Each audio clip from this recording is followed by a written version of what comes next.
आज ओणीत आलोय ओणीत. आणि ह्या बघा इकडं बैलाचा जोत धरलेला आहे. इकडं लावणी चालू आहे. 2-2 जोता त्यांची. आणि तरुण पिढी पण शेतीकडे वळता ही बघा. इकडं बघ.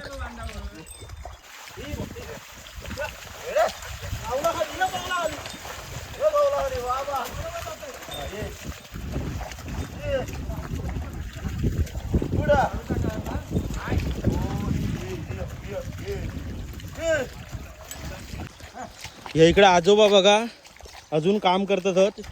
म्हातारं झालं तरी. काय वय काय तुमचा? 60 पार झाली तुमची. 60 पार झाली होय काय. चिखल अजून भारीच उडवतं.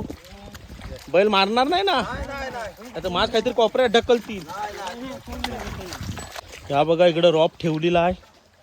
आणि ही फळली आहे.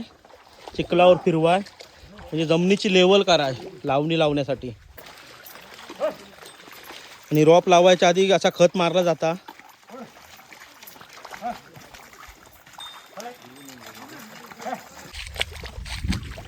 ही बघा आता फळी मारतात.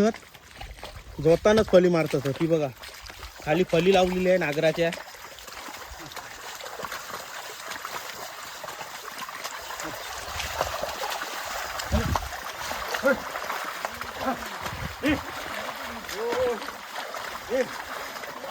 ह्या काकांच्या शेतात आलोय आज.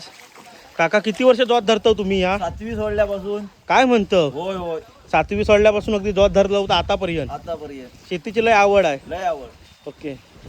मग अशी ह्या किती वर्ष शेती करणार वगैरे काय? अजून झेपल तोपर्यंत करायची. हा म्हणजे ताकद आहे तोपर्यंत शरीरात. करणार. ही बघा कशी त्या फळियन लेवल आलेली आहे. आता ह्याच्यात लावणी लावणार. चला आता चायचा टाइम झालेलो आहे. ही बघा चाय ओतलेली आहे. काली काली कोकणातली चाय. आणि ही सगळी माणसं आमच्या व्हिडिओत काम केल्याबद्दल धन्यवाद. आणि तुम्ही पण काका आम्हा व्हिडिओ शूट करायला दिल्याबद्दल तुमचं पण धन्यवाद. मनापासून आभार. आता आम्ही चाय पिणार आणि घरी जाणार. आता कोंडिवल्यात आलेलो हो गोतावडेवाडीत. इथं जरा फ्रेश हो. चिखलाच्या अंगात माखलेलं होतं सगळं. आणि इथं एकनात तलाव आहे. ह्या बघा ह्याच्यात आंघोळ करणार. हे सगळं पोरपण इथं आलेलं. खायचं रे तुम्ही? तू ओनीतलं तो रत्नागिरीतलं. तू खायचो? रत्नागिरीच ना. आता फ्रेश होणार आणि इथनं घरी जाणार बाबा.